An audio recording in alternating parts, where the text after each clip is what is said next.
Today we're going to talk about the half-life of the dollar. Back in the early years of our country, if you'd ask the average man on the street what he thinks about inflation, he would look at you like, what is inflation? People didn't know what inflation was.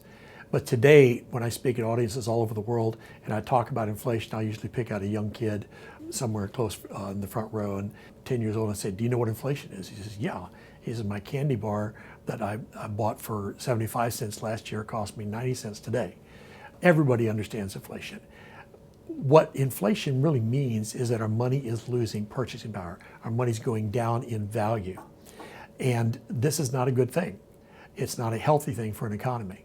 To kind of measure the magnitude of that, though, there's a chart. You can look it up on the internet. Just do a search for the half-life of the US dollar. And what you'll find is that since the 90s, the dollar's been losing about 50% of its value every 4 years. That's pretty scary. So that means if you had a CD and you put money in the bank, 4 years later, it looks like you still have the same amount of money.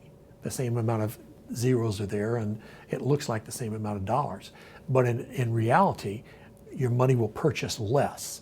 So it's really important to put at least some of your assets, a minimum of 10% of your net worth, into something that's going to protect you from inflation.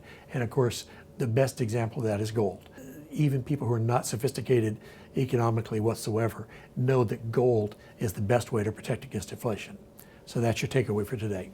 Thanks, and God bless you.